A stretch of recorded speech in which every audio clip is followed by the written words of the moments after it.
Baruchim habaim lechvod hametim. Blessed be each and every one of you who come to this place to render honor unto the dead, to embrace a memory of someone who is special to you, but most importantly, to bring comfort to this mourning family who gathers together to see their husband, their father, their grandfather to his final resting place.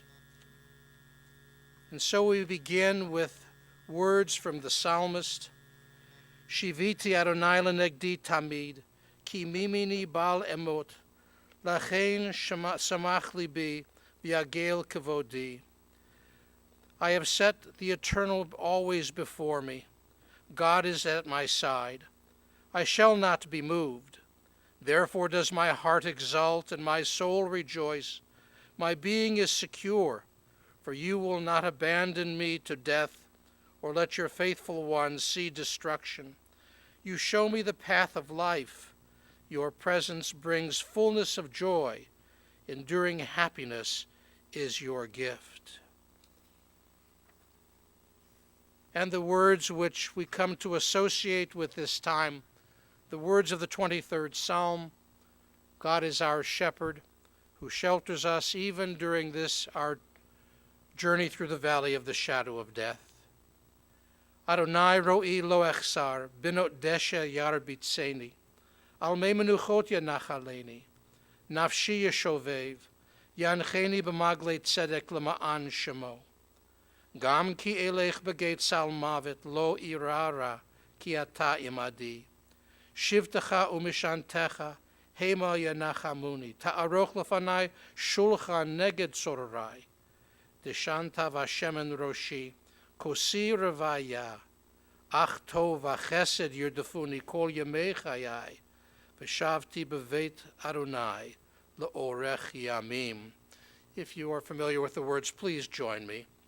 The Lord is my shepherd, I shall not want. He maketh me to lie down in green pastures. He leadeth me beside the still waters. He restoreth my soul. He guideth me in straight paths for his name's sake. Yea, though I walk through the valley of the shadow of death, I will fear no evil, for thou art with me. Thy rod and thy staff, they comfort me. Thou preparest a table before me in the presence of mine enemies. Thou hast anointed my head with oil. My cup runneth over. Surely goodness and mercy shall follow me all the days of my life, and I shall dwell in the house of the Lord forever. How true it is at this time that we stand at the very gates of all eternity, the entrance to God's eternal house. This is the time that we've come to share memories and thoughts about one who is precious to us. I first met Arthur and Lois some 36 or more years ago when I first moved to Canton, Ohio, to Temple, Israel. And through those 36 years, twice chai, 2 lifetimes, it has been my honor and my privilege to serve as their rabbi, to be especially close to Arthur's son Jerry and his family over the years, and to be the kind of string that weaves together the talit of love through the years for the rest of the family through joys and sorrows, weddings and funerals, holidays and celebration. And so we come to this place to try to capture for a moment the essence of a life well lived, a life that was filled with strength and with joy, a life that had value to it because of the values that he taught and the values that he lived. We reach out to Lois, a loving wife, wonderful partner, joyous family member with him for 64 years. I hope that the memory of your husband, the memory of his touch, his kiss, his words, his affection, will always wrap you in a sense of security. And so while you may indeed miss him, you will feel his presence all the days of your life. We reach out to Jerry and Linda, to Judy and Dan, to Robert and Kathy, to 10 beautiful grandchildren, and to 2 miraculous great-grandchildren. Because of the lessons that this man taught and lived, and so authentically embraced. Now, I said I'd known him for 36 years, and I knew him in a particular way. Jerry was mentioning when we sat to talk the other day that he had his father's Plaut Torah commentary. And the Plaut commentary is the book that we introduced at Temple Israel in Canton as part of our stolen moments when we would steal a little time on Saturday morning for Torah study. And Art and Lois were regular attenders. But he just didn't have a copy of the Plaut commentary. Jerry mentioned he wanted it because it had his father's annotations in it. I don't know whether he was trying God or trying me or just trying on the ideas, but the book was significant and important to him. And that's my first memories of him. A man who came who was intelligent, who was very Jewish, but who was challenging about the questions that he asked and wanted serious answers. And I remember Art and Lois in our community, a small, close-knit community, a community which had not only a religious agenda and a social justice agenda, but a social agenda, and how Art and Lois wove themselves into all parts of that. It was extraordinary. And then, as the years passed and they moved down periodically to Florida, I would make an annual trip down to Florida to visit our members, and such gracious host and hostess. They put Sherry, my wife, and I up. No, Sherry is my wife, actually. It wasn't Sherry and my wife and I. They put Sherry and I up, came with us to our meetings, and were great contributors to that sense of connection, even in Florida, back to Canton. And then, when they moved here to Cleveland, even though it was closer than Florida, I seem to have lost connection a bit, and I regret that. So when you called to tell me that Arthur had passed away, and I was going to be in Cleveland on Sunday, and we gathered at Robert's house around the table, a most extraordinary thing happened. They began to speak about Grandpa and Papa and husband in ways that I never even knew. The home life of this man, which you'll hear about in a few moments. The values that he lived and taught. The memories, the smiles, the laughter, the strength that rolled down as water from this man. He created a family, which is a foundation for the launching of generations into the future. How seemingly right it is that as we come here to celebrate his life and to bid him farewell, his new great-grandchild, Julia's son, has just come into the world. There is continuity here. There is past which connects to the present, which connects to the future. As we sat around that table, I had a chance to listen to the memories that were expressed by all those gathered around. And you know, there was no sorrow. Not that people weren't sad that he was gone, not that there was not a void that had been created because he has left this world and gone to the next. But what he left was joyous. It was filled with smiles and laughter, and more than that, substance. It was strong. We can stand on these things. And so, as I normally would do, I asked if anybody wanted to speak at this service, and several people raised their hands. And I asked them to send me the pieces that they would read. Yesterday, I started going over the material because, rabbis sometimes have to do some little nipping and tucking a little. I could not add a single word, not a single word, to the beautiful expressions that you are going to hear in a few moments. And I encourage you to sit where you are and to allow the words of grandchildren and children to open the floodgates of your memories, of the reasons that you are here, because you loved Art and Lois, because you knew their kids, because you embraced their grandchildren. Now, as I mentioned, I happen to know Jerry's children a little more intimately because they grew up in our congregation. And so I received a note from Julia, who unfortunately can't be here. Not unfortunately, she's a new mother. I mean, what a blessing that is, who can't be here. We're recording this service, so perhaps she'll have a chance to hear it. But I'd like to read you the words that she sent.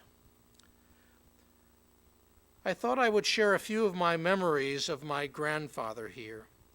As you know, we were in Canton until I was 12.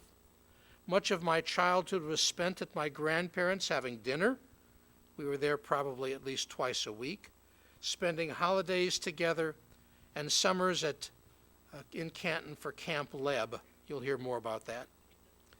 One of the best things about my grandparents was that they made their grandchildren the center of attention when we were around.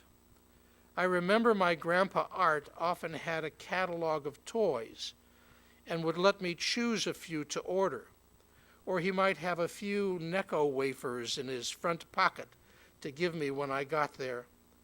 I loved when he would put me on his knee and sing a song, something about a horse. You'll hear more about that later. And he would get to a part where the horse would gallop, and I just thought that was the best. He had a scar on his chin, and he and my brother David would ask him how he got it, knowing that he would tell us the story about how he was fighting pirates, and it was from the tip of a pirate's sword. Honestly, I believed the story for a long time, and I loved imagining him fighting pirates. Grandpa Art loved to make up words and sing entire songs with completely made-up words to make us laugh. He enjoyed using his basic French skills to sing long songs that sounded French. In the summers, my grandparents would host Camp Leb, where all of the grandkids would come to spend a week with them. The older kids,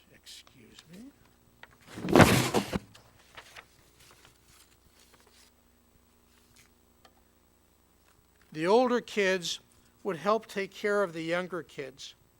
I remember playing near the huge eucalyptus tree in their backyard. I think it was in the Guinness Book of World Records.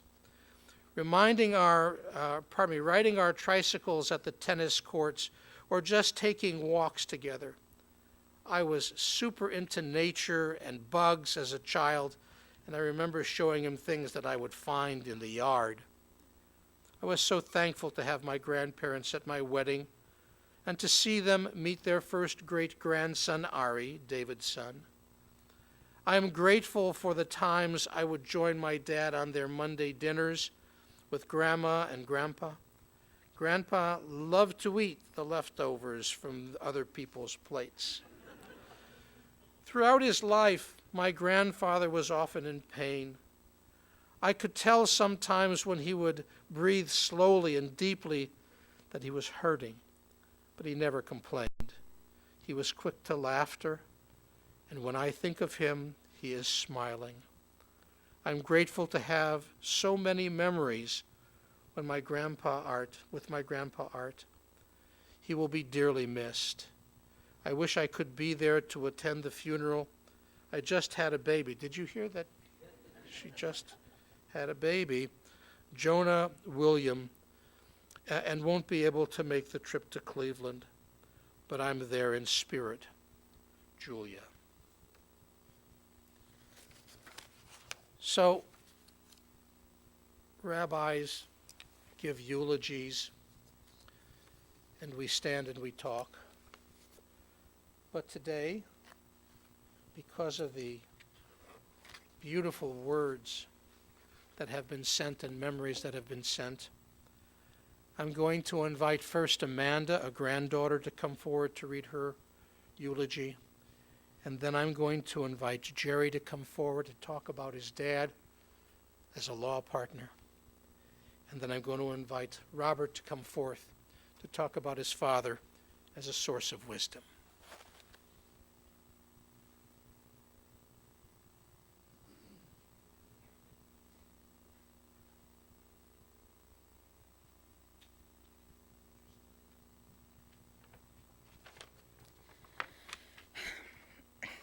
Arthur Leb was an amazing husband, father, grandfather, and friend. He was also a man of many talents. One such example of his innovations is that he made up his own vernacular. On our trips to Canton, I was always excited to see what word I could add to my Leb lingo. A usual greeting for us consisted of a hug, a kiss, and a playful threat that Grandpa was going to take our schnoot knocker, which is nose for anyone here who does not speak Art Leb. Arthur's ingenuity went beyond linguistics. He also carefully crafted a second identity in which he led a life of fighting and pillaging for gold. And no, I'm not talking about his successful career as a lawyer. He was, in fact, a pirate, or at least that's what he told us when we asked him how he got the scar on his face. A multitude of Art's high seas tales emerged, and it left my brother Ben and I fighting over who was going to play Grandpa Art in our own reenactment. Art's imagination never ceased to amaze me as a child, whether it was the ever-favorite Horse McGore stories or his broken French made-up songs.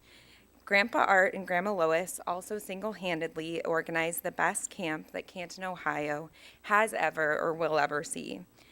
Camp Leb was the most highly anticipated weekend of the summer, which consisted of all the grandkids taking over the lower level, not basement, of the house. At this camp, Grandpa started teaching me how to drive at the ripe age of 10. We learned how to play 5-card stud and Texas Hold'em with Grandpa's favorite candy Neckos as chips, and we got to stay up way past our bedtime watching all of the Star Wars movies. As you can imagine, Canton quickly fell into the Vegas motto of what happens in Canton stays in Canton. Whether it was slipping us a few dollars or sharing his caramel nips candy, Grandpa Art knew how to make each one of his 10 grandchildren's day. I would like to end with an excerpt from one of Grandpa Art's favorite poems that I think best exemplifies the quirky, whimsical, and wonderful grandfather that he was. Godfrey Gordon Gustavus Gore, no doubt you have heard the name before, was a boy who would never shut the door. The wind might whistle, the wind might roar, and teeth be aching and throats be sore, but still he would never shut the door. His father would beg, his mother implore, Godfrey Gordon Gustavus Gore, we really do wish you would shut the door. I wish my grandpa was here to better do that poem justice, but being Arthur Leb's granddaughter has been one of my most proud roles, and words can't express how much he will be missed. Thank you.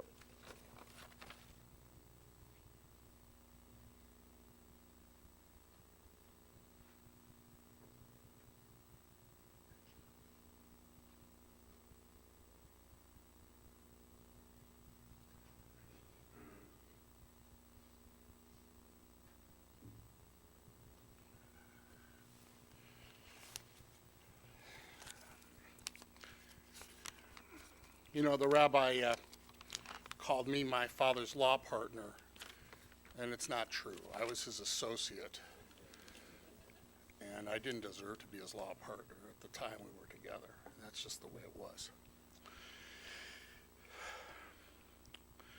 It was my privilege to practice law with my father for over a decade. I knew him as a father, a mentor, a member of my profession, and most of all as an exemplar. One of the badges of adulthood is the ability to see one's parents as persons rather than figures, with a full complement of virtues and foibles. And Art Leb had his share of foibles, but he was as virtuous a man as I have ever met. He was basically faultless as an attorney from the standpoint of rectitude. This rectitude, coupled with his penetrating legal mind and his enormous heart, enabled him to solve problems for his clients. Few people, in my experience, have measured up to his standard of impeccable virtue. In fact, the only matter on which he was willing to deviate from absolute honesty was in his dealings with the IRS. After all, he was no fool. I have found that most successful persons can be ruthless in the pursuit of self-interest or self-aggrandizement. In general, if enough money, power, or prestige is on the line, most people I have met in my life will break their standards to favor their own interest, usually at the expense of others. Art Leb never did so, and what is more striking, I don't even think he was tempted to do so. To his family, deserving of his love and support, he showered us with those things. To everyone he met who deserved loyalty and honor, he rendered those. To everyone else undeserving of those, he treated with decency and civility. His word was his bond, and he fulfilled more than anyone I have ever met the Socratic dictum: he was truly who he wished to seem. Finally, I must mention my paternal grandfather, Ernest Leb. Ernie exemplified the qualities of rectitude and virtue all his life, and he passed them down to his sons. He and his wife, Bertha, lived according to the moral commandments of the Jewish faith, and they extended the imperative down through the generations. And Art and Dan followed their way, and Art taught that way to me and my siblings. I can only hope that I live the rest of my life in a way that will make Art Leb proud of me. If I am in any way a righteous man today, it is because I am his son.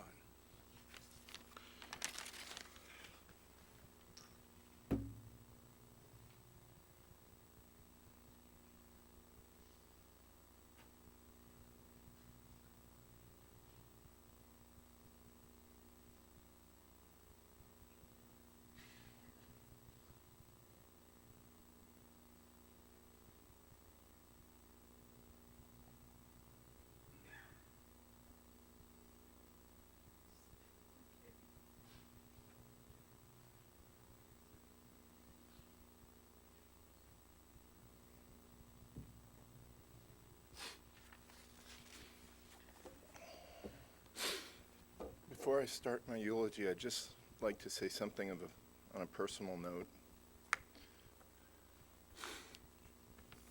Mitch Albom, in his book, Tuesdays with Maury, mentioned a profound insight of his professor, Maury, and that was that we bring all of our ages with us, from the 5-year-old to the 10-year-old to the 15-year-old, all the way up to the 55-year-old.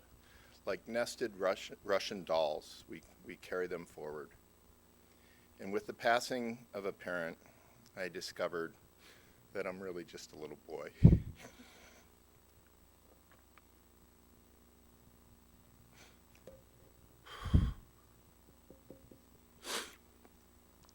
I'll get through it.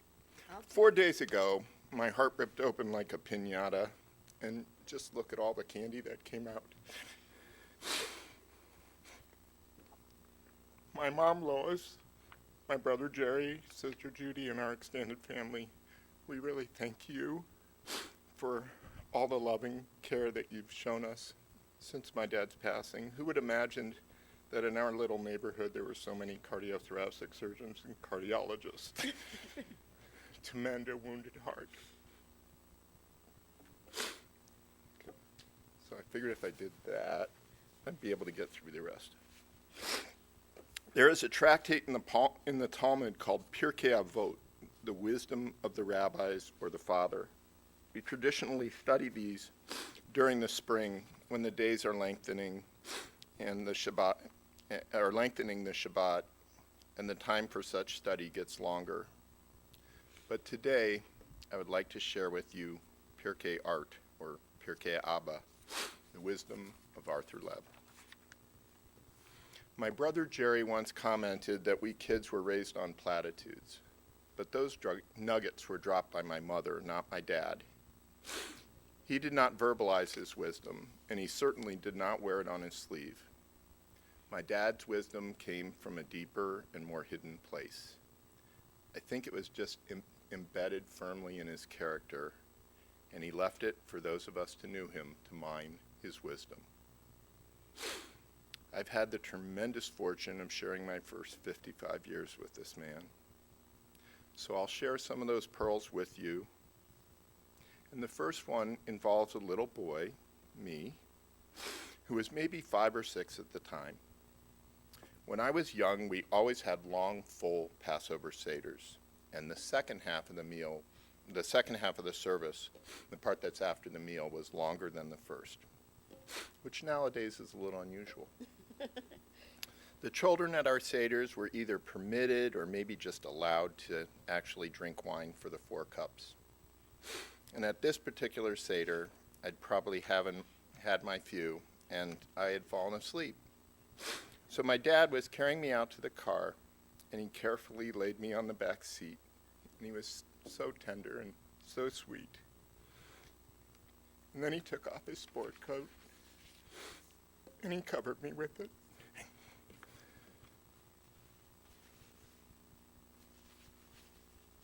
The warmth and smell of his jacket and the tenderness of that moment has stayed with me for almost 50 years. I often remember it during those little moments in life when your mind drifts. These last few weeks, since my dad's cancer diagnosis, I just haven't been able to get that out of my head. I can actually feel the warmth of the jacket, and I can literally smell the man. You should know this was just one simple mundane act of kindness preceded by hundreds and followed by thousands. But, and here's where I think the wisdom is, you never know when what you're doing is going to be the thing that resonates and creates a lasting memory. My dad's wisdom was therefore, when kindness is the concern, broadcast it widely. More is better. St. Paul, in his second letter to the Corinthians, said, "Ye suffer fools gladly." But he meant this as sarcasm. The message was clearly not to suffer fools. Arthur Leb did not suffer foolishness gladly. He called it cockamamie foolishness. The worst form of cockamamie foolishness was when people in word or deed would hurt each other or even themselves to no logical end. He did not understand that one bit. He called it out. You might wonder where the wisdom in that is. It's just common sense. Well, while I said that Art did not suffer cockamamie foolishness, and I'm repeating cockamamie because Judy loves that word a lot, he did suffer fools. Art may not have liked the action, but he never gave up on the actor. He was a lot like those people you see in museums who walk around the statue a few times looking for the best angle from which to appreciate it. My dad's wisdom was to condemn the action, but suffer the actor. Not a bad quality in a man, a friend, or a dad.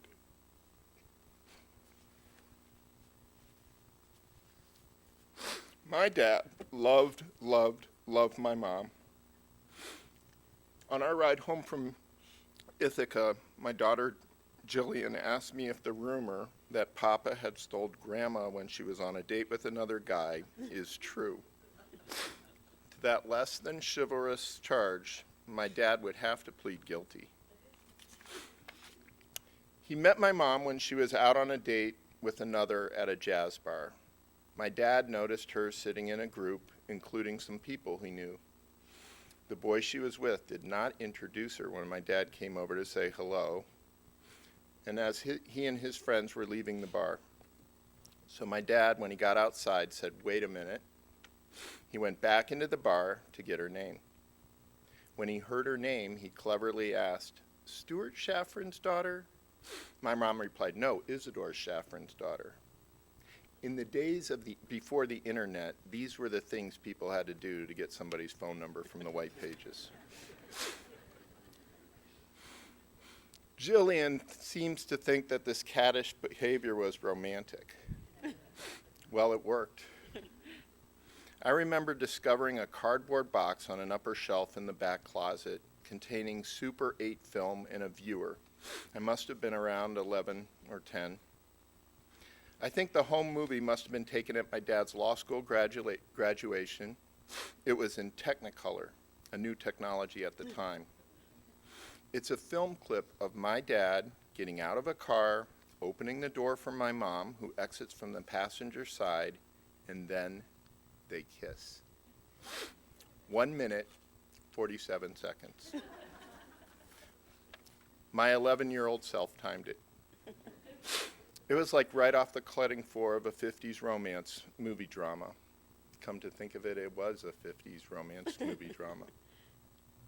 Fast forward 3 children and 65 years of marriage later. I get a call from Evan, the director of the Wiles, the assisted living where my parents lived. My dad is upset and he's refusing to stay in the rehab section. Why? Not because my mom wasn't allowed in the same room with him. That they could accommodate.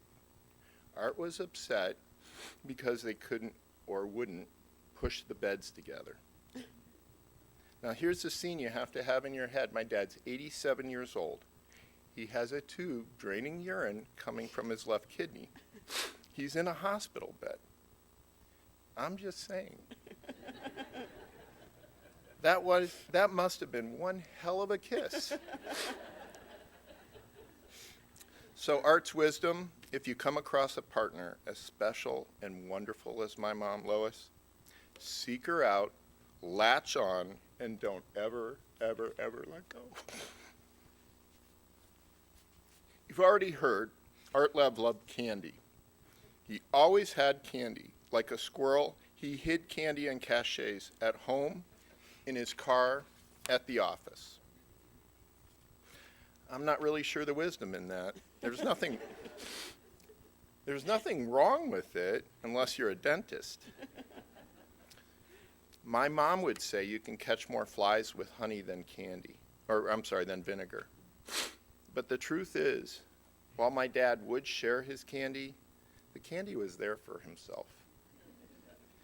It might be that this was a Boy Scout thing, like being prepared, or an industrious thing like the Aesop's fable with the ant and the grasshopper.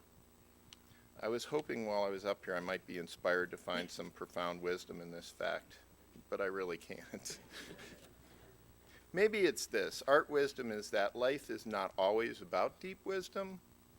Sometimes it's nice to just enjoy a piece of candy.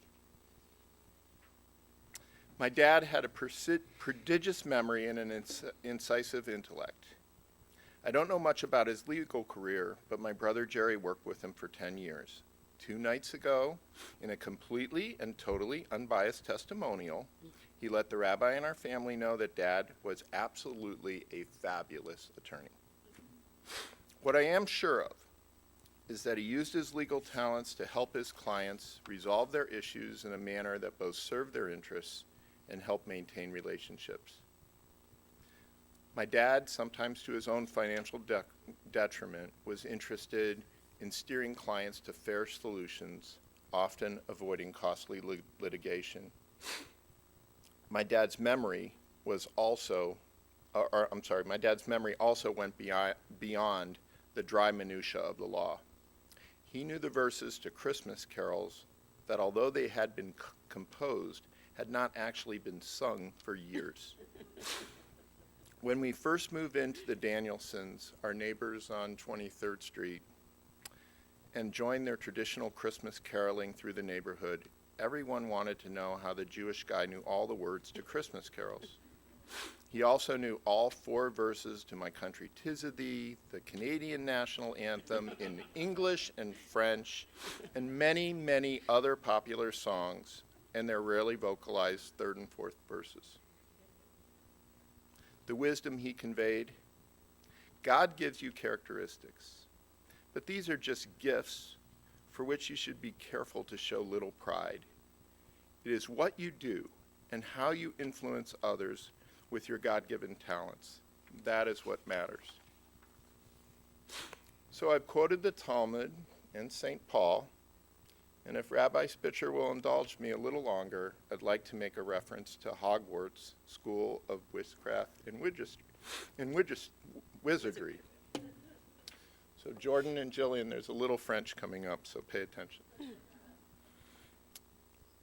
In the Harry Potter stories, Voldemort, the evil wizard, deposited little bits of his soul in objects and living beings. These were called Horcruxes. In so doing, he left little deposits of himself so he might never die. To accomplish this, he had to use dark and evil magic.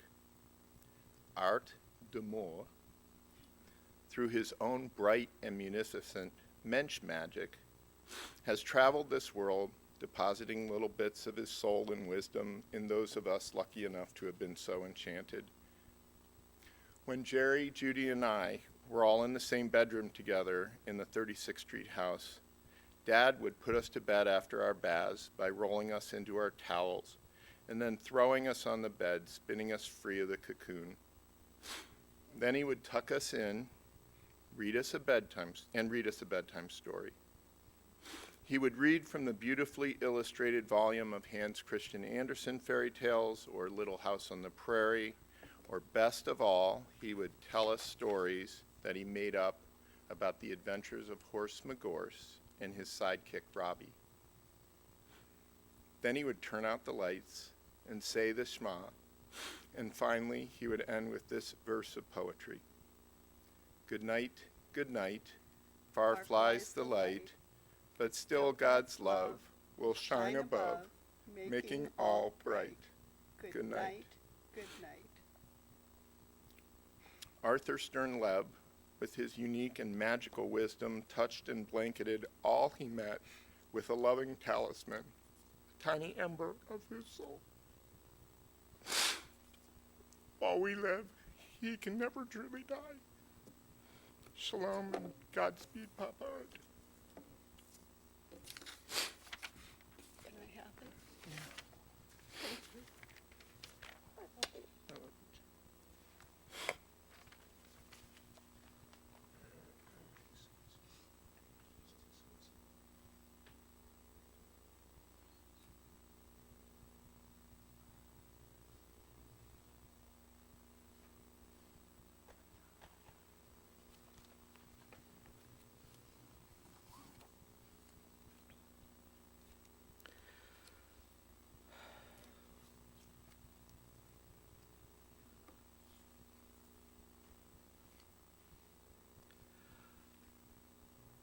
Was that not an exquisite, extraordinary series of conversations about a memory and a man that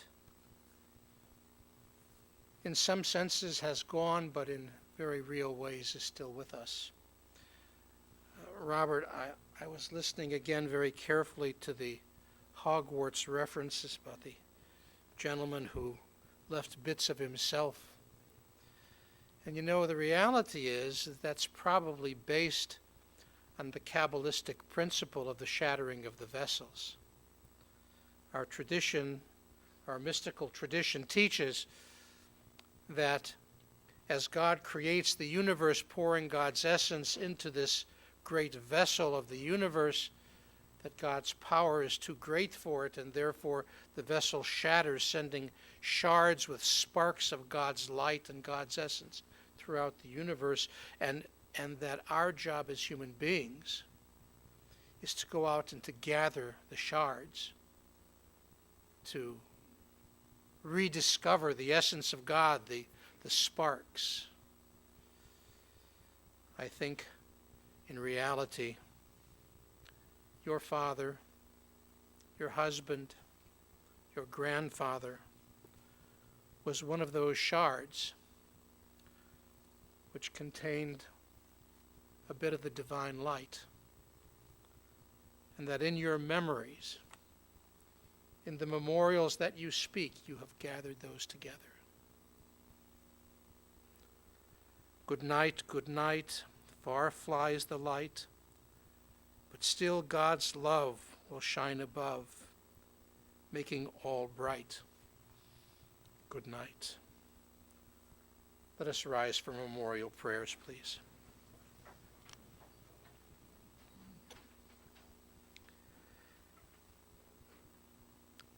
El mole rachamim shochein bamromim, hamse menucha nechona tachat kanfei ashchina, im kedoshim utahorim kezohar harakia mazhirim, et nishmat Aharon David ben Tzvi Chaim Uberta, shehalach laolamo, Baal harachamim, yastirehu beseter kanofav laolamim, bitzror, Hachayim et nishmato, Adonai hu nachalato, v'yanuach b'shalom al mishkavo, v'nomar amen. Compassionate God, eternal Spirit of the universe, grant perfect rest in your sheltering presence to Arthur Leb, who has entered into eternity. O God of mercy, let him find refuge in your eternal presence, and let his soul be bound up in the bond of everlasting life. God is his inheritance. May he rest in peace. And we say together, Amen. Please be seated.